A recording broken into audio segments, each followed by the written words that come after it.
बिस्मिल्लाहिर्रहमानिर्रहीम। अस्सलामुअलैकुम रहमतुल्लाहि वबरकातुहू। लाखों करोड़ों दरूद व सलाम नबी करीम सल्लल्लाहु अलैहि वसल्लम पर और आपकी आल पर। आज बेटा हम two way analysis of variance में इंट्रैक्शन इफ़ेक्ट को स्टडी करेंगे। इंट्रैक्शन क्या है? इंट्रैक्शन की मौजूदगी में हम two way analysis of variance कैसे परफॉर्म करते हैं, इससे रिलेटेड हमने एक न्यूमेरिकल सॉल्व करना है। फर्स्ट ऑफ ऑल हम इंट्रैक्शन का कॉन्सेप्ट क्लियर करते हैं। फर्ज करें कि हमारे पास दो इंडिपेंडेंट वेरिएबल्स हैं और एक हमारा डिपेंडेंट वेरिएबल है। जो हमारे इंडिपेंडेंट वेरिएबल्स हैं उनमें एक है टीचिंग मेथड और दूसरा है स्टूडेंट्स की एज। अब ये दोनों वेरिएबल्स का जो इन्फ्लुएंस है वो हमारे इस डिपेंडेंट वेरिएबल पर होता है, जिसे हमने टेस्ट स्कोर लिखा है, रिजल्ट्स लिखा है, स्टूडेंट्स की परफॉर्मेंस लिखी है। अगर हम स्टूडेंट्स की परफॉर्मेंस के ऊपर इन दोनों इंडिपेंडेंट वेरिएबल का इन्फ्लुएंस देखें तो हमें ये इन्फ्लुएंस जो है ये यकसा नज़र आता है।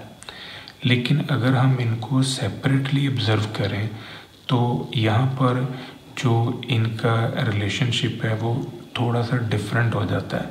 अब ज़रा ऑब्ज़र्व करें कि एक ऐसा स्टूडेंट जो छोटी एज का है, छोटी एज का स्टूडेंट है, तो उसको जो सेंस ऑफ रिस्पॉन्सिबिलिटी का शऊर है वो इतना ज़्यादा नहीं है। इसी तरह उसको अपने नफ़ा नुकसान का पता नहीं है। तो वो बच्चा जो कम उम्र का है वो ज़्यादा कंफर्टेबल है, वो ज़्यादा अच्छे तरीके से रिज़ल्ट्स प्रोड्यूस कर सकता है अगर वो कन्वेंशनल जो टीचिंग मेथड है उसमें रहे, यानी क्लासरूम के अंदर टीचर आए, वाइट बोर्ड यूज़ करे, उसको पढ़ाए, यानी जो हमारा रूटीन का एक टीचिंग मेथड है। अब दूसरी तरफ देखें कि अगर जो हमारा स्टूडेंट है वो अच्छी एज का है, मैच्योर एज का है, बालिग एज का है, तो उसको जो अपने नफ़े नुकसान का कॉन्सेप्ट है वो ज़्यादा क्लियर है। वो वक्त का ज़या नहीं करेगा, वो कम वक्त में ज़्यादा से ज़्यादा गेन करने की कोशिश करेगा। तो फिर ऐसे स्टूडेंट के लिए जो ऑनलाइन सिस्टम है वो ज़्यादा बेहतर है कि वो ऑनलाइन सिस्टम के अंदर कम वक्त में कम एक्सपेंसेस के साथ ज़्यादा अच्छी परफॉर्मेंस जो है वो दे रहा है। तो ऐसा जो रिलेशनशिप है जो कंबाइंड तौर पर अगर हम दो वेरिएबल्स का देखें तो वो हमें यकसा नज़र आता है, लेकिन इंडिविजुअली देखें तो वो यकसा उस तरह नज़र नहीं आता। ऐसे रिलेशनशिप को हम कहते हैं इंट्रैक्शन इफ़ेक्ट। अगर दो वेरिएबल का जो इन्फ्लुएंस है डिपेंडेंट वेरिएबल के ऊपर वो यकसा हो तो फिर ऐसी सिचुएशन में जो ग्राफिकल पिक्चर है वो हमारी इस तरह की बनती है और यहाँ पर इंट्रैक्शन जो है वो नज़र नहीं आता। लेकिन अगर दो वेरिएबल्स का जो इंडिविजुअल इफ़ेक्ट है वो डिपेंडेंट वेरिएबल के ऊपर इस तरह का हो कि वहाँ पर हमें नॉन पैरेलल लाइंस मिलें, तो वो नॉन पैरेलल लाइन इस तरह की भी हो सकती हैं, इस तरह की भी हो सकती हैं। तो यहाँ पर जो है इंट्रैक्शन हमें नज़र आ रही है। इस कॉन्सेप्ट को हम एक एग्ज़ाम्पल से और क्लियर करते हैं। देखें, वेट लूज़ करना हमारा टारगेट है, ये हमारा डिपेंडेंट वेरिएबल है, वेट को लूज़ करना। अब वेट लूज़ करने के लिए हमारे पास दो इंडिपेंडेंट वेरिएबल्स हैं। एक इंडिपेंडेंट वेरिएबल हमारा है कि हम डिफरेंट डाइट प्लान्स की मदद से वेट को लूज़ करें। दूसरा हमारे पास जो स्टाइल है, जो मेथड है, वो है कि हम डिफरेंट एक्सरसाइजेस को यूज़ करें, तो डिफरेंट एक्सरसाइजेस की मदद से हम वेट को लूज़ करें। अब साथ में एक एज का फैक्टर भी हमारा चल रहा है। तो आप नोटिस करें कि जो बंदा छोटी उम्र का है, यंग आदमी है, वो तो डिफरेंट एक्सरसाइज को भी अडॉप्ट कर लेगा, तो वो वेट को कंट्रोल कर लेगा। तो जो बंदा बड़ी एज का है, बूढ़ा है, तो वो बेचारा हैवी एक्सरसाइजेज तो नहीं कर सकता। वो फिर क्या करेगा, वो अपने डाइट प्लान को कंट्रोल करके अपने वेट को कंट्रोल में रखने की कोशिश करेगा। इस कॉन्सेप्ट को मज़ीद एक एग्जांपल से क्लियर करते हैं। हम यकसा तौर पर जानते हैं कि जो खाद है वो पौधों की पैदावार में इजाफे का बायस बनती है। ये एक फर्टिलाइज़र के बारे में हमारी जनरल ओपिनियन है। लेकिन बेटा, दो अगर मुख्तलिफ़ किस्म की क्रॉप्स हैं तो हो सकता है कि उन क्रॉप्स के लिए एक ही खाद एक जैसा इन्फ्लुएंस क्रिएट ना कर रही। हो सकता है कि खाद ए जो है वो एक्स फसल के लिए सूटेबल है और खाद बी जो है वो वाई फसल के लिए सूटेबल है।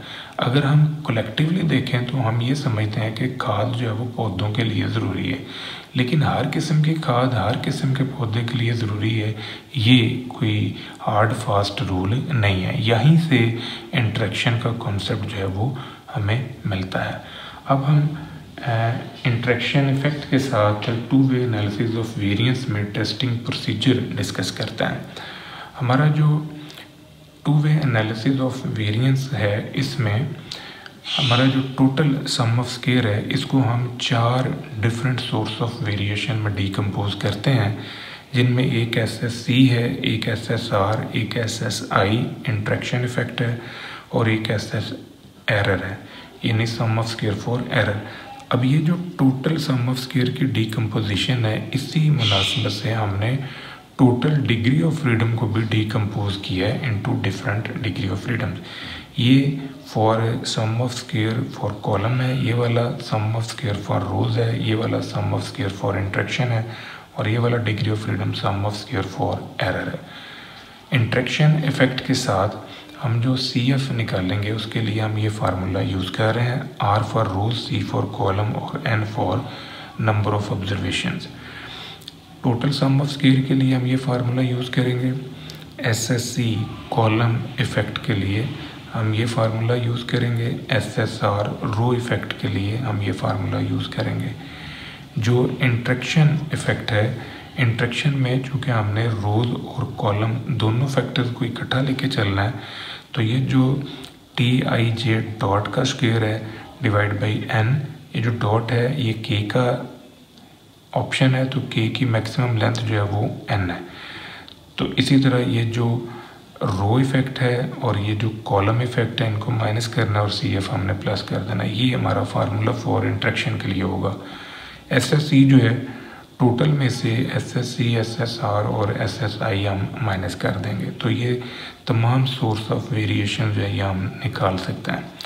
अब हमने टेस्टिंग प्रोसीजर में आना है, तो यहाँ पर 3 चीज़ें हैं जिनको हम स्टडी कर रहे हैं, यानी 3 इफ़ेक्ट हैं जिनको हमने स्टडी करना है। सबसे पहले हम कॉलम इफ़ेक्ट की बात करते हैं, तो हम हाइपोथेसिस बनाते हैं कि सभी कॉलम जो है इनका मीन इक्वल है।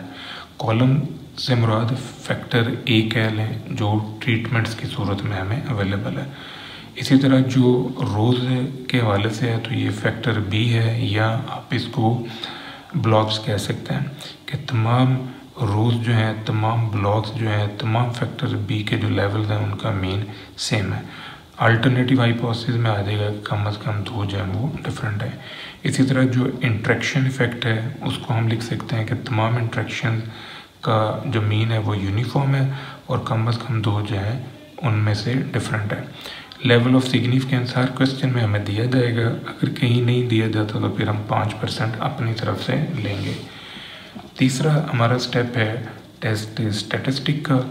तो टेस्ट स्टैटिस्टिक में हमने चूँकि 3 फैक्टर्स को स्टडी करना है, एक हमारा कॉलम्स इफेक्ट है, एक हमारे पास इंटरेक्शन इफेक्ट है और एक रो इफेक्ट है। इस वजह से 3 टेस्ट स्टैटिस्टिक जो है वो हम निकालेंगे। नेक्स्ट स्टेप हमारा है अनोवा टेबल का। जितनी भी वेरिएशंस हमने निकाली हैं उन सब को हम सोर्स ऑफ वेरिएशन के कॉलम में लिखेंगे, इनके degree of freedoms, sum of squares, यहाँ पर हमने वो जो न्यूमेरिकल आंसर निकालने हैं डिफरेंट फार्मूला यूज़ करके वो हम रख देंगे। इन सभी सम ऑफ स्क्वायर्स को हम इनके डिग्री ऑफ फ्रीडम्स पे डिवाइड करेंगे तो हमारे पास ये मीन स्क्वायर का कॉलम जो है ये खुल जाएगा। इन तीनों वेरिएंसेस को हम एस स्क्वायर ई पे डिवाइड करेंगे तो ये हमारे पास 3F स्टैटिस्टिक के आंसर जो हैं ये आ जाएंगे। अब हमने आना है क्रिटिकल रीजन में। तो क्रिटिकल रीजन में हमारे पास चूँकि 3 टेस्ट स्टैटिस्टिक हैं जिनको हमने यूज़ करना है इन क्रिटिकल रीजन, तो जो कॉलम्स की टेस्टिंग के लिए हम क्रिटिकल रीजन बनाएंगे वो ये वाला है। अब यहाँ पर जो F1 है ये कॉलम के लिए है, F2 जो है ये रो के लिए और F3 जो है ये इंटरेक्शन इफेक्ट के लिए। तो यहाँ पर ये कीमतें रखने से हमें टेबल की वैल्यूज़ जो है ये मिल जाएंगी। अगर ये हमारी कैलकुलेटेड वैल्यूज़ जो हैं F की ये CR में गिरेंगी तो हम अपने नल हाइपोथेसिस को रिजेक्ट कर देंगे, और अगर ये AR में गिरेंगी तो हम अपने नल हाइपोथेसिस को एक्सेप्ट करेंगे। यहाँ पर आपने बेटा ये चीज़ ध्यान में रखनी है कि ये ज़रूरी नहीं है कि ये तीनों की तीनों जो वैल्यूज़ हैं F स्टैटिस्टिक की ये CR में गिरें या ये तीनों की तीनों AR में गिरें, ये ज़रूरी नहीं है। ये इंडिपेंडेंट होते हैं, इस वजह से ये तीनों गिर भी सकते हैं CR में, तीनों में से एक गिर जाए, दो गिर जाए, ये पॉसिबिलिटीज़ हैं। तो इसके बाद हमने लिखना है रिज़ल्ट। अब रिज़ल्ट में फिर वही बात कि क्रिटिकल रीजन में आया तो नल हाइपोथेसिस को रिजेक्ट करना है, एक्सेप्टेंस रीजन में आया तो नल हाइपोथेसिस को हमने एक्सेप्ट करना है। अब हम एक क्वेश्चन के ऊपर ये जो पूरा प्रोसेस है इंटरेक्शन इफेक्ट का वो हम एग्जामिन करते हैं। यहाँ पर हमारे पास डाटा है जिसके ऊपर हमने ड्रग्स इफ़ेक्ट, डाइट इफ़ेक्ट और ड्रग्स एंड डाइट इफ़ेक्ट को कंबाइन स्टडी करना है एट अल्फ़ा 5%। ये जो इन्फॉर्मेशन हमारे पास अवेलेबल है अनोवा टेबल में, आप नोटिस करें कि यहाँ पर जो ड्रग्स हैं इनके 3 हमारे पास लेवल हैं ABC, इसी तरह जो डाइट है इसके 4 लेवल हैं। अब ड्रग्स के अंदर फिर 2-2 हमारे पास इंटरेक्शन इफेक्ट की वैल्यूज़ आ रही हैं, तो इन दोनों को सम अप करने से ये आंसर आ रहा है। इन दोनों को सम अप किया, इन दोनों को सम अप किया, इन दोनों को सम अप किया। सिमिलर पैटर्न ये जो सर्कुलर वैल्यूज़ हैं ये सम अप करने से आई हैं। हमने रो वाइज जो है इनको प्लस किया, ये जो सर्कुलर हैं इनको रो वाइज प्लस किया, ये टोटल आ गया, इनको प्लस किया, इनको प्लस किया। इसी तरह कॉलम वाइज हमने इन सर्कुलर वैल्यूज़ को प्लस किया तो ये आंसर्स हमारे पास आ गए। इनको सम अप करके देखें तो ये ग्रैंड टोटल जो है ये हमारे पास आ जाएगा। आर जो है नंबर ऑफ रोज़ को शो करता है, तो रोज़ हमारे पास हैं 3। सी जो है नंबर ऑफ कॉलम्स को शो करता है, तो कॉलम्स हमारे पास हैं 4। और एन जो है ये नंबर ऑफ वैल्यूज़ को शो कर रहा है, तो हर रो के अंदर हमारे पास 2 वैल्यूज़ हैं, तो ये हमारे पास आ जाएगा N2। अब हमने CF निकालना है, तो CF निकालने के लिए हम ये फार्मूला यूज़ कर रहे हैं।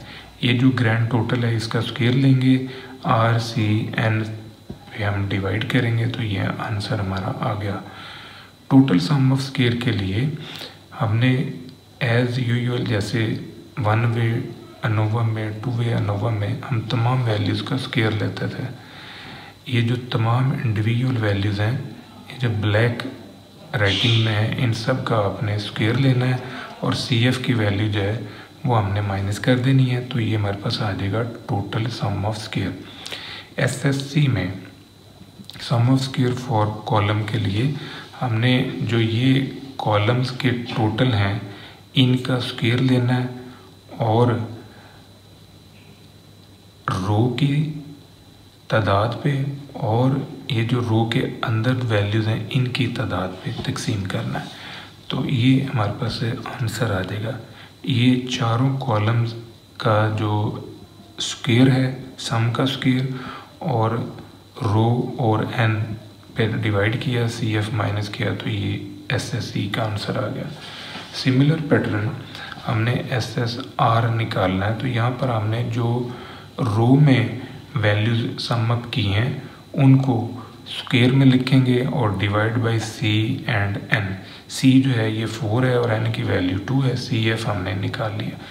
इस सारे को सॉल्व करने से ये आंसर हमारे पास आ गया। SSI जो है इंट्रैक्शन इफेक्ट, उसके लिए हमने ये फार्मूला यूज़ करना है।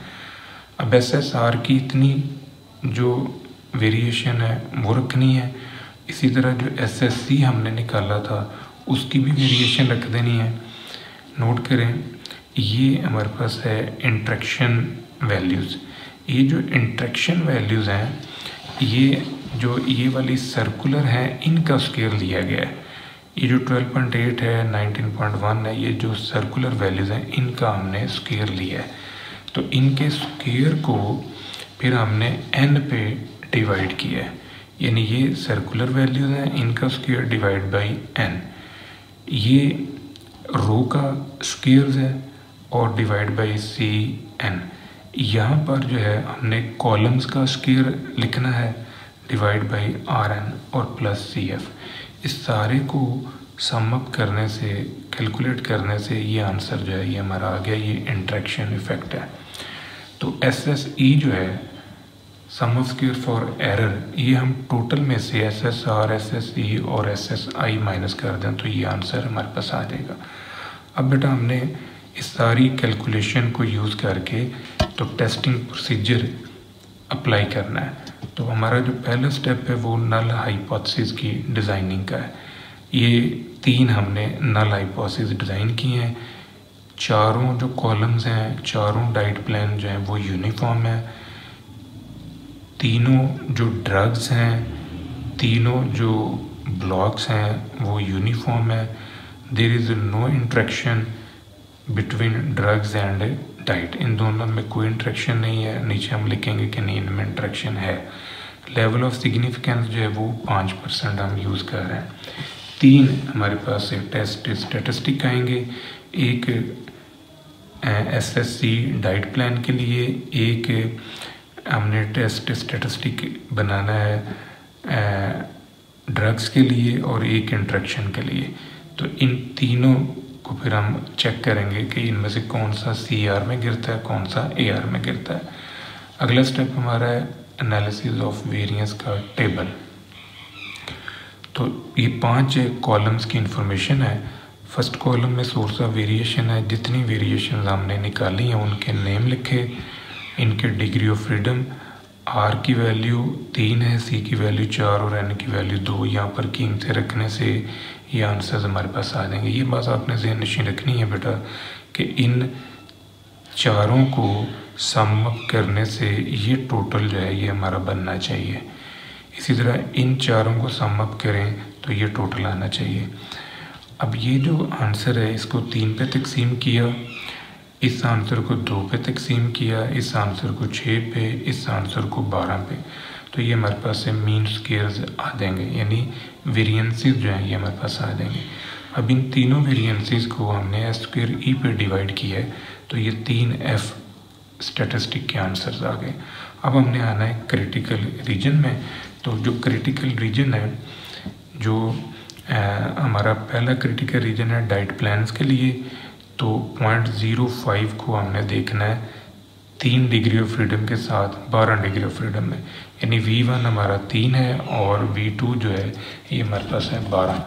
अल्फ़ा 5% के ऊपर हमने ये वैल्यू जो है ये ऑब्ज़र्व करनी है। F स्टैटिस्टिक, ये F का टेबल है, तो ये V1 की वैल्यूज़ हैं, इस तरफ जो है ये V2 की वैल्यूज़ हैं।